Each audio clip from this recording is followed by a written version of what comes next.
അസമിൽ നിയമസഭാ തിരഞ്ഞെടുപ്പിന് മാസങ്ങൾ മാത്രം ബാക്കി നിൽക്കെ സംസ്ഥാനത്തെ മുസ്ലിം ന്യൂനപക്ഷങ്ങൾക്കെതിരെ കടുത്ത വിദ്വേഷ പരാമർശങ്ങളുമായി മുഖ്യമന്ത്രി ഹിമന്ത ബിശ്വ ശർമ്മ വീണ്ടും രംഗത്തെത്തിയിരിക്കുകയാണ്.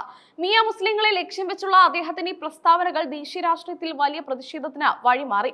സംസ്ഥാനത്ത് നടക്കാനിരിക്കുന്ന SIR നടപടികളിലൂടെ ഏകദേശം 4 മുതൽ 5 ലക്ഷം വരെ മിയ മുസ്ലിങ്ങളുടെ വോട്ടുകൾ വോട്ടർ പട്ടികയിൽ നിന്ന് നീക്കം ചെയ്യുമെന്നാണ് മുഖ്യമന്ത്രി പ്രഖ്യാപിച്ചിരിക്കുന്നത്. തിരഞ്ഞെടുപ്പ് പ്രക്രിയയിൽ നിന്ന് ഇവരെ പൂർണ്ണമായും ഒഴിവാക്കുകയാണ് ലക്ഷ്യമെന്ന് അദ്ദേഹം തുറന്നു പറഞ്ഞു. മിയ മുസ്ലിങ്ങളെ വോട്ട് ചെയ്യാൻ അനുവദിക്കാത്ത വിധത്തിലുള്ള കർശനമായ നടപടികളാണ് സർക്കാർ സ്വീകരിച്ചു വരുന്നത്. ഇത് തങ്ങളുടെ പദ്ധതിയുടെ പ്രാഥമിക ഘട്ടം മാത്രമാണെന്നും വോട്ടവകാശം നിഷേധിക്കുന്നതിലൂടെ അവരുടെ രാഷ്ട്രീയ സ്വാധീനം ഇല്ലാതാക്കുമെന്നും ഹിമന്ത ബിശ്വ ശർമ്മ വ്യക്തമാക്കി. പ്രതിപക്ഷ പാർട്ടിയായ കോൺഗ്രസിനെ വെല്ലുവിളിച്ചുകൊണ്ടായിരുന്നു അദ്ദേഹത്തിന്റെ പ്രസംഗം. കോൺഗ്രസ് എന്നെ എത്ര വേണമെങ്കിലും അധിക്ഷേപിച്ചോട്ടെ, പക്ഷേ എന്റെ കർത്തവ്യം മിയ മുസ്ലിങ്ങളെ ഉപദ്രവിക്കലാണ് എന്നായിരുന്നു അദ്ദേഹത്തിന്റെ വിവാദപരമായ വാക്കുകൾ. ന്യൂനപക്ഷ വിഭാഗങ്ങൾ കഷ്ടപ്പാടുകൾ അനുഭവിച്ചില്ലെങ്കിൽ അവർ ദുലിയജാനിലേക്കും ടിൻസുകയിലേക്കും കടന്നു കയറുമെന്നും അദ്ദേഹം ആരോപിച്ചു. ടിൻസുകയിലെ ഭൂമി ഇടപാടുകളുടെ കണക്കുകൾ നിരത്തിക്കൊണ്ടായിരുന്നു മുഖ്യമന്ത്രിയുടെ ഈ വാദം. അവിടെയുള്ള ഹിന്ദുക്കൾ കൂട്ടത്തോടെ ഭൂമി വിൽക്കുകയാണെന്നും അത് വാങ്ങുന്നത് മുസ്ലിം വിഭാഗമാണെന്നും അദ്ദേഹം പറഞ്ഞു.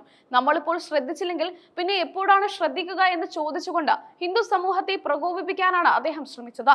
മുസ്ലിം വിഭാഗങ്ങൾ ബുദ്ധിമുട്ടുകൾ നേരിട്ടാൽ മാത്രമേ അസം വിട്ടു പോകൂ എന്നാണ് ഹിമന്തയുടെ നിലപാട്. അതിനാൽ തന്നെ അവർക്കെതിരെ പ്രശ്നങ്ങൾ സൃഷ്ടിക്കാൻ അദ്ദേഹം പരസ്യമായി ജനങ്ങളെ പ്രോത്സാഹിപ്പിക്കുകയും ചെയ്തു. നിങ്ങൾ അവരെ ബുദ്ധിമുട്ടിച്ചില്ലെങ്കിൽ നിങ്ങളുടെ വീടുകളിൽ ലവ് ജിഹാദ് ഉണ്ടാകുമെന്ന ഗൗരവകരമായ ആരോപണം അദ്ദേഹം ഉന്നയിച്ചു.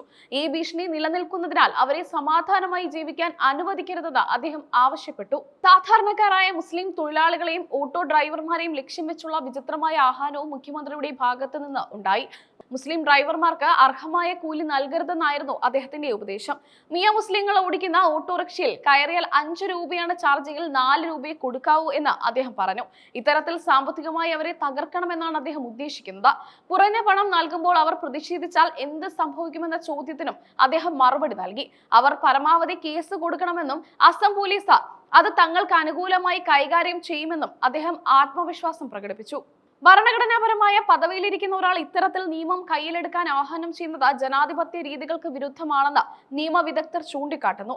പോലീസിനെ ദുരുപയോഗം ചെയ്യുമെന്ന സൂചനയും ഇതിലുണ്ട്. BJPയും താനും അവരെ ഉപദ്രവിക്കാൻ തന്നെയാണ് രംഗത്തുള്ളതെന്ന് അദ്ദേഹം ആവർത്തിച്ചു പറഞ്ഞു.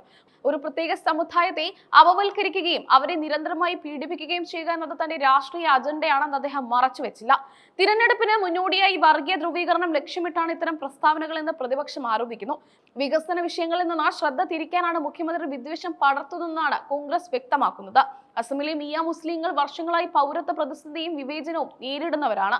ഇവർക്കെതിരെയുള്ള മുഖ്യമന്ത്രിയുടെ നീക്കങ്ങൾ മനുഷ്യാവകാശ ലംഘനമാണെന്ന് വിവിധ സംഘടനകൾ ആരോപിക്കുന്നു.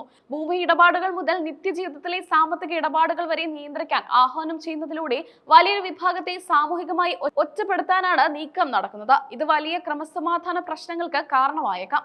ഹിമന്ത ബിശ്വ ശർമ്മയുടെ പരാമർശങ്ങൾ ദേശീയ തലത്തിൽ വലിയ വാർത്താ പ്രാധാന്യം നേടിയിട്ടുണ്ട്. കേന്ദ്ര സർക്കാർ ഈ വിഷയത്തിൽ മൗനം പാലിക്കുന്നതിനെതിരെയും വിമർശനങ്ങൾ ഉയരുന്നുണ്ട്. നിയമസഭാ തിരഞ്ഞെടുപ്പ് അടുക്കുന്നതോടെ അസമിലെ രാഷ്ട്രീയ സാഹചര്യം കൂടുതൽ കലുഷിതമാകുമെന്ന് ഉറപ്പാണ്. വോട്ടർ പട്ടികയിൽ നിന്നുള്ള കൂട്ടമായ ഒഴിവാക്കൽ വലിയ നിയമ പോരാട്ടങ്ങൾക്കും പ്രതിഷേധങ്ങൾക്കും വഴിമാറിയേക്കാം. ഒരു മുഖ്യമന്ത്രി തന്നെ നേരിട്ട് ഇത്തരം വിദ്വേഷ പ്രചാരണങ്ങൾക്ക് നേതൃത്വം നൽകുന്നത് സമൂഹത്തിൽ വലിയ വിള്ളലുകൾ ഉണ്ടാകുമെന്ന് സാമൂഹ്യ പ്രവർത്തകർ ആശങ്കപ്പെടുന്നു. ജനാധിപത്യ മൂല്യങ്ങളുടെ ലംഘനമാണിതെന്ന് അവർ ചൂണ്ടിക്കാട്ടുന്നു. അസമിനെ മുസ്ലിം വിമുക്തമാക്കാനുള്ള ശ്രമങ്ങളുടെ ഭാഗമാണ് ഈ നീക്കങ്ങളെന്ന് മുഖ്യമന്ത്രിയുടെ വാക്കുകളിൽ നിന്ന് വ്യക്തമാണ്. വരും ദിവസങ്ങളിൽ ഈ വിഷയത്തിൽ തിരഞ്ഞെടുപ്പ് കമ്മീഷൻ ഇടപെടലുകൾ ഉണ്ടാകുമോ എന്നാണ് രാജ്യം ഉറ്റുനോക്കുന്നത്.